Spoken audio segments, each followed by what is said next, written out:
ஆடிப்பட்டம் தேடி விதைன்னு சொல்லுவாங்க. இந்த ஆடிப்பட்டத்தில் நம்ம நிறைய காய்கறி விதைச்சி அறுவடை பண்ணியிருக்கோம். இந்த ஆடிப்பட்டம் நிறைய விஷயத்த நமக்கு கற்றுக் கொடுத்துச்சுன்னே சொல்லலாம். இப்போ நம்ம என்னென்ன காய்கறிகள் அறுவடை பண்ணோன்னு பார்க்கலாம். தக்காளியில் ஒரு 5 ரகம் பண்ணியிருக்கோம். வெண்டையில் ஒரு 6 ரகம் பண்ணியிருக்கோம். கத்திரிக்காய், பச்சை மிளகாய், மக்காச்சோளம், வெள்ளரிக்காய், பீக்கங்காய், பூசணிக்காய், சொரக்காய், பாகக்காய், பீன்ஸு, பச்சை அவரை, ஊதாவரை, சிறகவரை, மூக்குத்தி அவரை, தம்பட்டை அவரை, கொத்தவரங்காய், கருப்பு உளுந்து, கொத்தமல்லி, கீரைன்னு நிறைய அறுவடை பண்ணியிருக்கோம். இப்போ நம்ம ஒன்று ஒன்றா பார்க்கலாம்.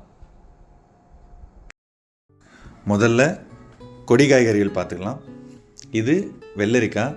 வெள்ளரி விதை போட்டதுலேருந்து 4-5 வாரத்தில் பூ வைக்க ஆரம்பிச்சிரும். பூ வைக்கிற வரையும் நம்ம பந்தல் அமைக்கலை, அதுக்கப்புறம் தான் பந்தல் அமைச்சோம். பூ வச்சதுலேருந்து முழுசாக காயாக மாறுறதுக்கு 10லேருந்து 12 நாட்கள் ஆகுது. பூவிலிருந்து இந்த மாதிரி சின்ன சின்னதாக பிஞ்சுகள் வரும். இது ஸ்டேஜ் பை ஸ்டேஜாக வளர்ந்து முழுசாக காயாக மாறும். வெள்ளரிக்காய் பொறுத்த வரையும் நீர்ச்சத்து அதிகம் இருக்கக்கூடிய ஒரு காய்கறி. இதில் 96% நீர்ச்சத்து இருக்குது. அதே மாதிரி இதில் ரொம்பவே லோ கலரிஸ் இருக்கிறதால வெயிட் லாஸ் பண்ணுறவங்களுக்கு இது ரொம்ப யூஸ்ஃபுல்லான ஒரு காய்கறின்னு சொல்லலாம். டயபெட்டிஸ் பேஷண்ட்ஸும் தாராளமாக எடுத்துக்கலாம். இதனோட தோலில் பெக்டின்னு சொல்லக்கூடிய கரையும் தன்மை வாய்ந்த நார்ச்சத்து இருக்குது. இந்த பெக்டின் நம்ம குடல் தசைகளோட அசைவுகளை அதிகப்படுத்துறது மூலயமா குடலில் இருக்கக்கூடிய கழிவுகளை வெளியேற்றத்துக்கு இது ரொம்பவே பயனுள்ளதாக இருக்குது. மருந்து அடிக்காத வெள்ளரிக்காய் கிடைச்சா தோலோடு சாப்பிட்றது ரொம்பவே நல்லது. ஆனால் மருந்து இல்லாத காய்கறி கிடைக்கிறது தான் ரொம்பவே கஷ்டம். வெள்ளரி சூப்பரான அறுவடை அப்படின்னு சொல்லலாம்.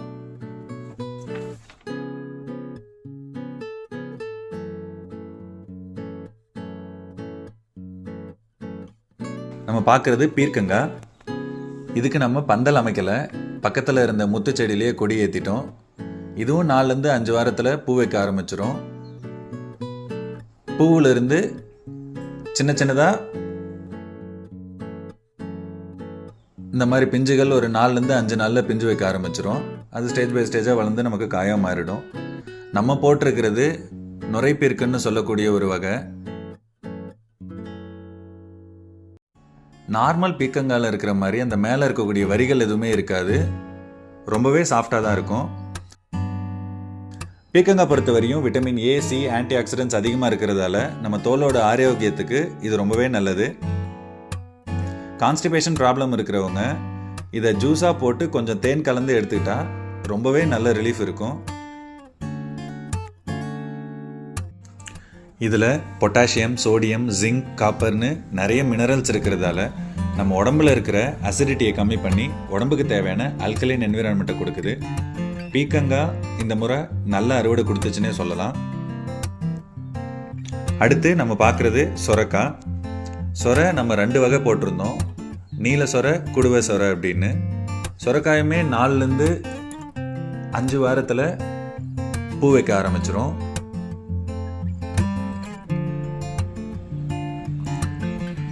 இந்த மாதிரி வெள்ளை வெள்ளையாக பூக்கள் வைக்கும். பூ வச்சதுலேருந்து 1 வாரத்தில் பிஞ்சு வைக்க ஆரம்பிச்சிடும். அது ஸ்டேஜ் பை ஸ்டேஜாக வளர்ந்து நமக்கு காயாக மாறும்.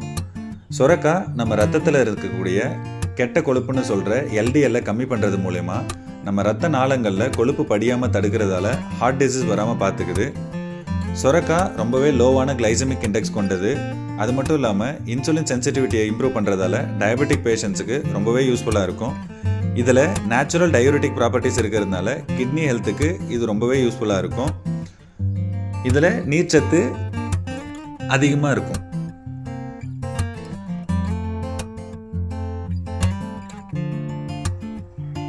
அடுத்து பூசணிக்காய். பூசணிக்காய் அமோகமான விளைச்சல் இருந்ததுன்னே சொல்லலாம். முத்து படத்தில் வர்ற அப்பா ரஜினி ஊருக்கெல்லாம் தங்க காசு கொடுக்குற மாதிரி நான் ஊரில் இருக்க எல்லாருக்குமே பூசணிக்காவை பார்சல் பண்ணுற அளவுக்கு விளைச்சல் இருந்ததுன்னே சொல்லலாம். முதல்ல இந்த மாதிரி தான் பூக்கள் வைக்கும். அதிலிருந்து சின்ன சின்னதாக அந்த மாதிரி பிஞ்சுகள் வச்சு அது முழுசாக காயாக மாறும். பூசணிக்காயில் 94% நீர்ச்சத்து இருக்குது. இது நம்ம உடம்புக்கு தேவையான விட்டமின் ஏவை கொடுக்கக்கூடிய பீட்டா கரோட்டின்னு சொல்கிற கரோட்டினாய்டு ரொம்பவே அதிகமாக இருக்குது. விட்டமின் ஏ கண்ணுக்கு தேவையான முக்கியமான விட்டமின். வயசானவங்களுக்கு வரக்கூடிய கேட்ராக்ட் ப்ராப்ளத்தையும் இது தடுக்க உதவுது. இதில் alpha carotene, beta carotene, beta cryptoxanthin இருக்கிறதால நம்ம உடம்புல இருக்கிற செல்ஸை ஃப்ரீ ரேடிக்கல் டேமேஜிலிருந்து காப்பாற்றுது. இதெல்லாம் இருந்து மட்டும் என்ன பண்ணுறது? பொங்கல்னு ஒரு ஃபெஸ்டிவல் இல்லைன்னா எங்கள் வீட்டில் பூசணிக்கான்னு ஒரு காய் இருக்கிறதே மறந்துடுவாங்க. பூசணிக்காய் அமோகமான விளைச்சல்னே சொல்லலாம்.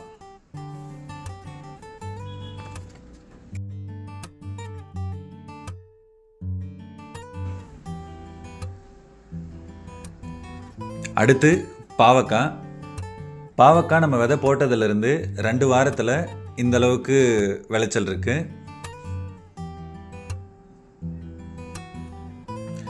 இதுவும் மற்ற கொடி காய்கறிகள் போகிற 4லேருந்து 5 வாரத்தில் பூ வைக்க ஆரம்பிச்சிடும்.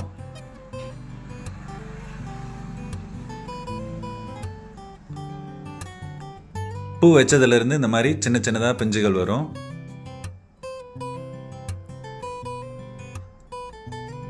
ஒரு 10 நாளில் இந்த மாதிரி முழுசாக காய் வைக்க ஆரம்பிச்சிடும். என்னடா காயின்னு சொல்லிட்டு பிஞ்சை காட்டுறேன்னு நினைக்காதீங்க. இது மிதிப்பாகல்னு சொல்லக்கூடிய ஒரு வகை. இது காயே வந்து பார்த்திங்கன்னா நமக்கு சைஸ் சின்னதாக தான் இருக்கும்.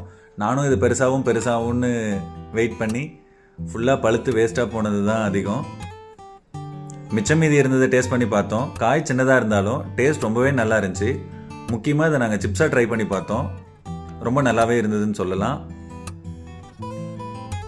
பாவக்காய் ஆவரேஜான விளைச்சல்.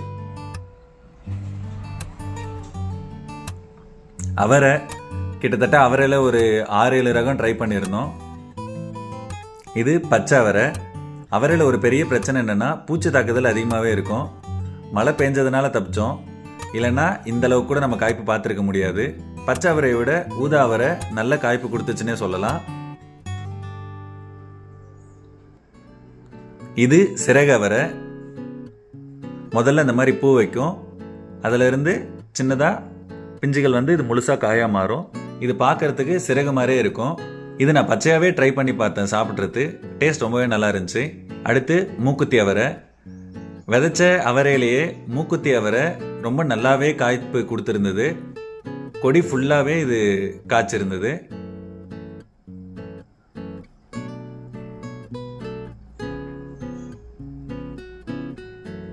மூக்குத்தி அவரை நல்ல விளைச்சல்னே சொல்லலாம்.